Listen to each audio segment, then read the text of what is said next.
Anjir. Halo brother, sister, dan para gangster. Kali ini gue mau nyeritain ulang alur cerita dari film Evil Dead Rise. Menurut gue, film ini termasuk film horor yang serem, takut. Buktinya, film ini mendapatkan rating IMDb 6,9/10. Berhasil ngalahin film horor Consecration yang juga rilis di tahun 2023. Buat yang penasaran sama alur cerita film Consecration, bisa pencet tombol di kanan atas. Nah, sebelum kita masuk ke alur ceritanya, gue mau ngingetin kalau video ini mengandung full spoiler dan full senyum. Jadi, gue saranin buat lu pada buat nonton filmnya terlebih dahulu, baru balik lagi ke video ini. Yaudah gak usah banyak cincong, ini dia alur cerita dari film Evil Dead Rise. Seru.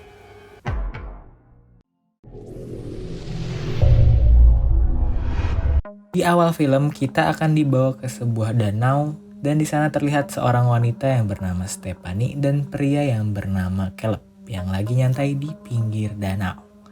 Sebenarnya mereka di sana nggak cuma berdua guys. Ada satu lagi seorang wanita yang bernama Jessica. Tapi si Jessica ini lagi nggak enak body. Karena si Jejes ini nggak nyusul, Stephanie pun kembali ke kabin untuk memeriksa keadaan si Jejes. Di sini terlihat Jessica masih terbaring lemas di atas kasur. Tak lama kemudian, Stephanie pun kaget karena si Jessica tahu-tahu udah duduk di atas kasurnya. Dan anehnya lagi, Jessica bisa membaca buku yang dipegang oleh Stephanie tanpa melihatnya.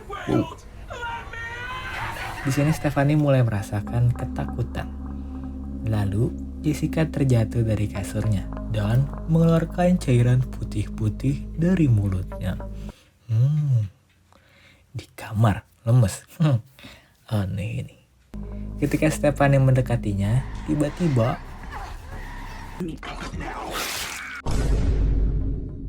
lalu Stephanie kembali ke danau dan menemui Caleb dalam keadaan kulit kepala yang sudah plontos. Ternyata Jessica juga datang ke sana dan langsung mengambil drone milik Caleb. Lalu menghantamkan ke mukanya. Wow. Di sini Caleb berusaha ingin membantu Jessica, tapi ia malah ikutan jadi korban. Dan ternyata si Jejes ini nyebur cuman prank doang, setan. Kemudian kita kembali ke satu hari sebelum kejadian itu. Kita diperhatikan dengan seorang wanita bernama Beth. Mantap. Beth ini merupakan seorang groupie.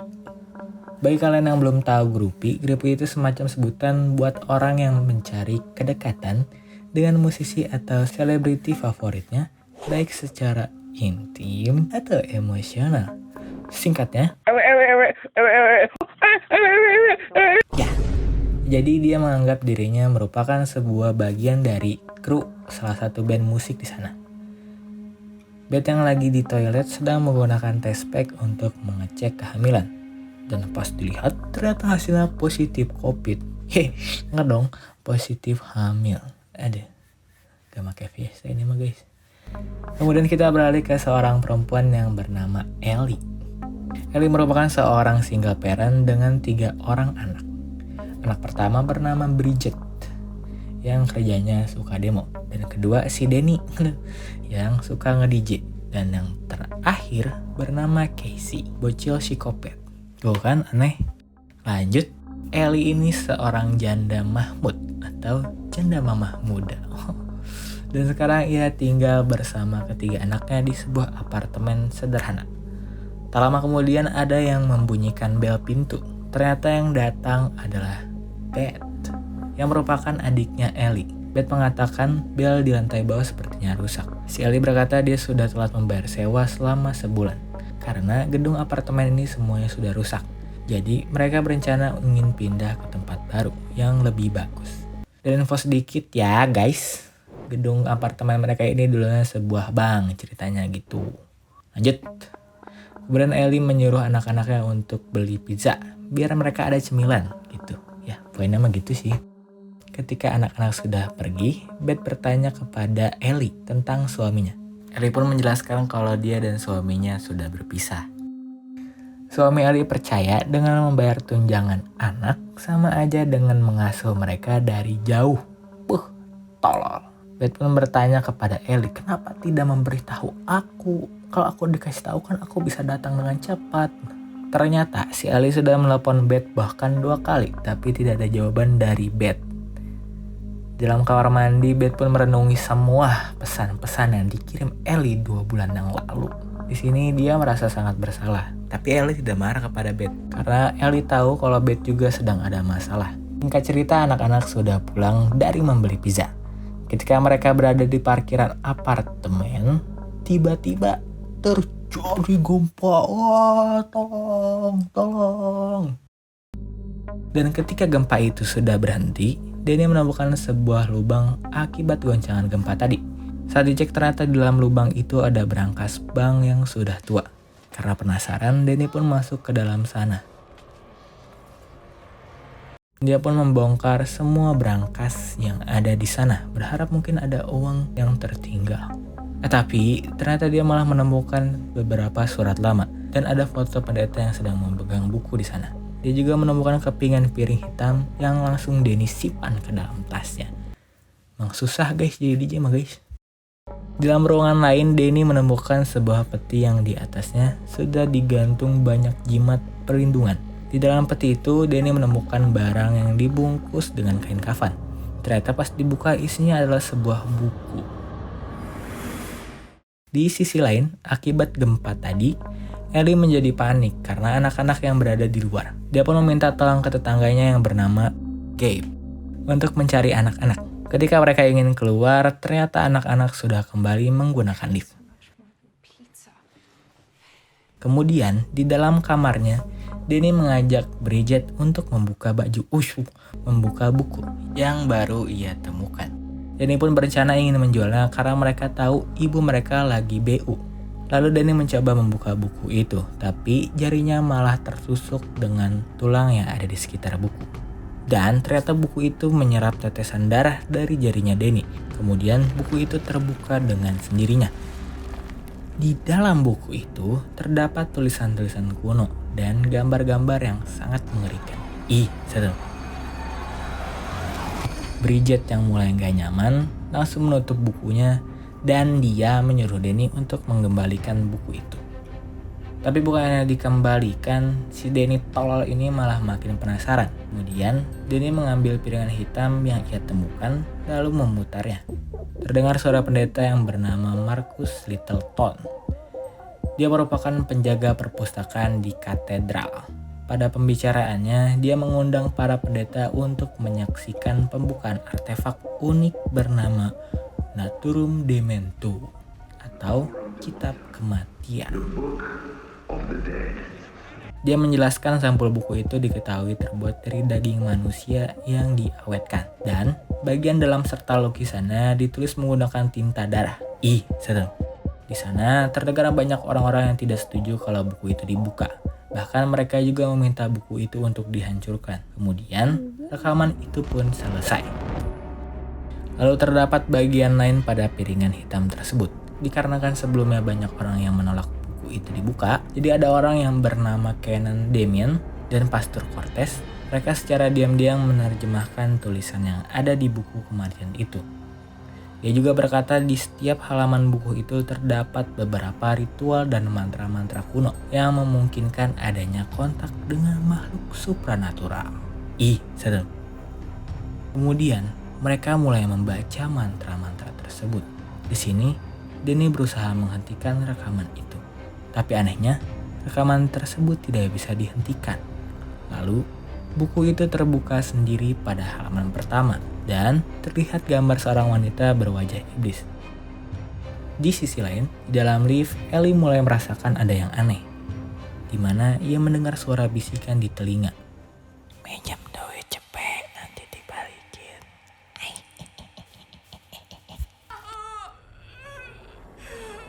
Dan tiba-tiba Ellie dicekik oleh setan menggunakan kabel-kabel di sekitarnya. Ternyata setan ini merupakan lulusan teknik elektro. Waduh. Kembali lagi ke apartemen, Beth dan anak-anak mulai heran karena cuma lampu di kamar mereka yang mati.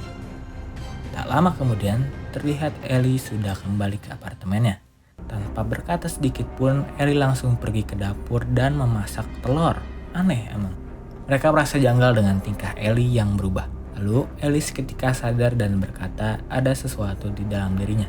Kemudian Ellie jatuh pingsan. Lalu dengan cepat Danny dan Beth membawa Ellie untuk pergi ke rumah sakit. Sementara Bridget dan Casey menunggu di dalam apartemen. Ketika mereka ingin keluar, ternyata lift tersebut sudah rusak. Akhirnya mereka memutuskan untuk lewat tangga darurat. Tapi akibat guncangan gempa tadi, tangga yang menjadi salah satu jalan mereka pun ternyata sudah hancur.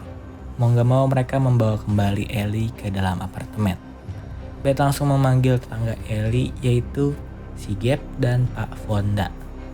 Dan dia menceritakan semua yang sudah terjadi. Mereka menganggap si Ellie ini sudah tewas. Dia pun mengajak untuk mendoakan kepergian Ellie.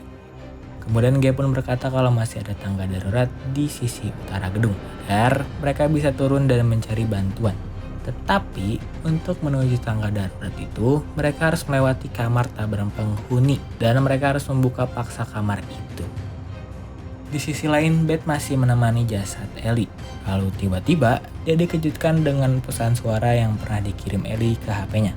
Tapi pesan suara itu agak aneh, di mana Ellie meminta tolong kepada Beth karena dia sekarang sedang dibakar hidup-hidup. Lalu kemudian Ellie kembali bangkit.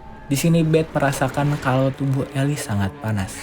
Mereka pun memasukkan Ellie ke dalam bak mandi dan tiba-tiba saking panasnya tubuh si Ellie, air yang berada di bathtub pun menjadi mendidih.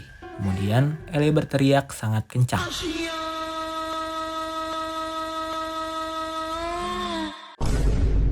Ellie yang sudah berubah menjadi iblis berusaha menyerang mereka semua. Bahkan di sini Ellie berhasil melukai Bridget, tapi Danny langsung menolongnya. Lalu Ellie menggunakan cara cap cip cup kembang kuncup untuk memilih siapa yang akan diserang terlebih dahulu. Dan pilihannya jatuh kepada Casey, anaknya yang paling bontot. Tapi tiba-tiba Gabe datang ke sana dan basa-basi Ellie langsung menyerang Gabe dan memakan matanya. Lalu dia juga menyerang orang lain yang ada di sana. Karena ada kesempatan, Beth pun langsung menutup pintu apartemennya agar si Ellie tidak masuk ke kamar mereka. Ketika sudah tidak ada suara, Beth pun mengintip situasi di luar kamar. Dia pun melihat Ellie yang masih kesurupan dan mengejar seorang anak kecil. Lalu Pak Fonda datang sambil membawa senjata api. Tapi karena musuh si bapak ini adalah iblis, jadi senjata kayak gitu mah ya ngaruh juga enggak. Lalu di sini Bridget sadar dan dia berkata pada Danny kalau ibu mereka sekarang mirip salah satu gambar yang ada di buku. Dan dia menyalahkan Danny, harusnya Danny tidak pernah membetak buku itu. Tapi Danny yang ketakutan merasa kalau ini bukan salahnya, kan goblok. Beth langsung memisahkan mereka dan menyuruh mereka untuk tidak saling menyalahkan. Kemudian Danny pun bilang kalau ia ingin menunjukkan sesuatu kepada Beth. Lalu dia menunjukkan buku terkutuk itu. Dan dia juga menunjukkan piringan hitam, di mana piringan itu berisi suara pendeta yang membaca mantra-mantra yang ada di dalam buku. Dan ketika pendeta itu membaca mantra-mantranya, semua kekacauan ini pun terjadi. Di sini, Danny pun mulai sadar kalau memang semua ini adalah salahnya. Lalu tiba-tiba buku itu terbuka sendiri. Buku itu memperlihatkan seorang wanita dengan tentakel dan cairan hitam yang keluar dari mulut dan juga matanya. Dan ternyata, akibat luka dari serangan Ellie sebelumnya, Bridget pun perlahan ikut terkena kutukan. Terlihat cairan hitam keluar dari mulut, hidung, sampai matanya. Lalu dari mulut Bridget keluar banyak serangga kecil. Di sisi lain, Casey mendekati pintu karena ia mendengar Ellie bernyanyi dengan merdu. Wow.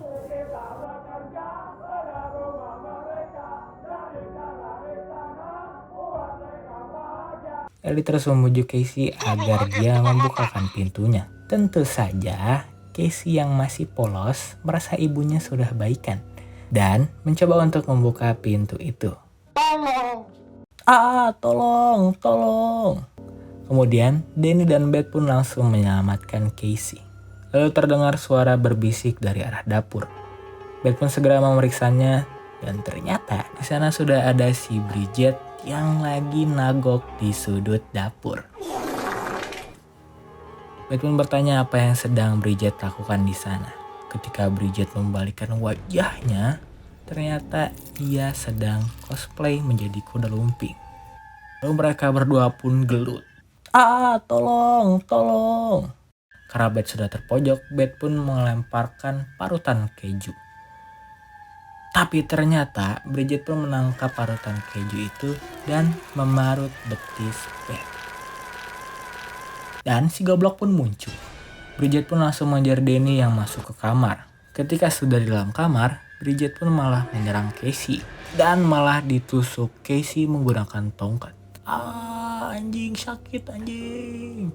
Setelah itu Danny pun langsung membungkus Bridget dan mengikatnya dengan kabel untuk berjaga-jaga. Lalu di sini Beth ingin mendengarkan isi dari kaset piringan hitam tersebut. Tapi Danny merasa itu terlalu berbahaya. Danny takut kata-kata di dalam kaset itu akan membangkitkan lebih banyak iblis ke dunia. Tapi si Beth ini tetap kekeh ingin mendengarkannya. Karena mungkin di dalam kaset itu juga terdapat cara untuk menghentikan semua ini. Lalu si Beth pun memberikan pisau ke si Danny untuk berjaga-jaga kalau si Beth berubah menjadi seperti ibunya. Di dalam kamar, Beth pun mulai mendengarkan rekaman itu sendirian. Di sini Beth terlihat lebih pintar karena dia mendengarkan piringan hitam menggunakan headset.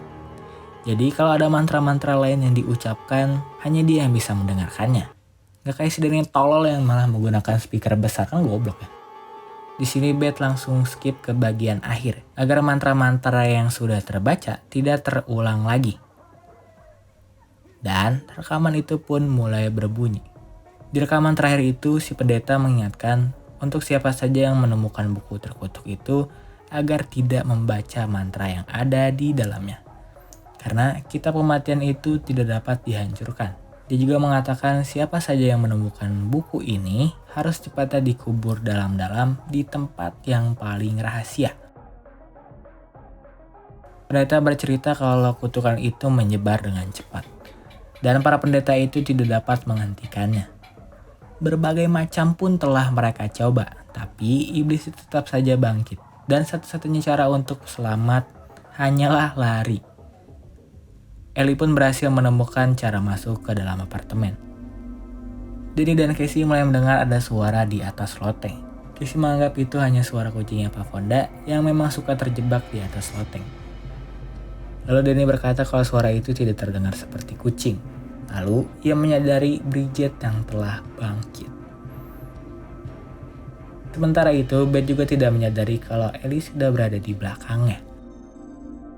Di luar, Beth menemukan Danny yang sudah sekarat akibat serangan Bridget. Dan akhirnya ia pun meninggal dunia. Ellie kembali menangkap Beth dan di sini iblis itu tahu kalau Beth sedang hamil. Lagi-lagi, Beth berhasil selamat. Dia langsung mengajak Casey keluar dari apartemen. Di luar apartemen, Beth melihat pemandangan yang sangat horor, di mana seluruh penghuni di apartemen itu sudah dibunuh oleh Ellie. Kemudian, Beth mengambil shotgun milik Pak Fonda untuk membuka pintu. Dan ketika ia ingin menembak pintunya, tiba-tiba, tolong. Beth pun kembali menembak tangan Ellie sampai putus. Tolong. Lalu kemudian terlihat Danny dan Bridget. Bridget. Ulangi. Lalu kemudian terlihat Danny dan Bridget kembali bangkit. Bahkan bukan hanya mereka saja. Semua orang yang tewas dibunuh oleh iblis itu bangkit kembali. Beth langsung mengajak Casey masuk ke dalam lift. Dan ternyata dari tadi lift itu tidak rusak. Hanya saja pintunya terhalang oleh kunci mobil. Di dalam lift, mereka kembali diteror dengan darah yang tiba-tiba muncul memenuhi lift tersebut. Sementara itu, para iblis yang sudah bangkit pun bergabung dan berevolusi menjadi Raja Iblis. Kemudian, iblis itu mengejar Beth melalui gorong-gorong yang ada di atas lift. Untungnya, sebelum mereka tenggelam, lift itu sudah kelebihan muatan dan jatuh ke lantai bawah. Dengan cepat, mereka menuju ke parkiran dan masuk ke dalam mobil. Tapi tentu saja iblis itu tidak akan melepaskan mereka. Karena pintu di parkiran itu sudah mulai menutup, Beth langsung menarik Casey keluar dari sana. Tapi sayangnya, kaki Casey berhasil ditarik oleh iblis, yang membuat Beth harus kembali masuk ke dalam. Iblis itu mengambil gergaji mesin untuk membunuh Casey, tapi untungnya Beth segera datang dan menyelamatkannya. Beth langsung mengambil gergaji mesin yang dilempar oleh iblis. Lalu Beth langsung menyuruh Casey untuk menghidupkan mesin penggiling. Dan dia mendorong iblis itu masuk ke mesinnya, yang membuat tubuh iblis itu perlahan hancur menjadi kepingan kecil. Dan akhirnya Beth pun berhasil mengalahkan iblis itu. Beth pun segera mengajak Casey keluar dari sana. Esokan harinya, di apartemen yang sama, kita melihat si Jessica, atau wanita kesurupan di awal film. Mungkin karena Jessica tidurnya tiba, Jessica tidak tahu kejadian heboh semalam. Pada pagi itu, Jessica berencana pergi berlibur ke kabin milik pacarnya yang kita lihat di awal film tadi. Tidak lupa juga ia mengajak sepupunya yaitu si Stephanie. Kemudian, dari spion kaca mobil, Jessica melihat banyak genangan darah dan daging yang berserakan. Lalu tiba-tiba film pun selesai. Endingnya emang nanggung guys.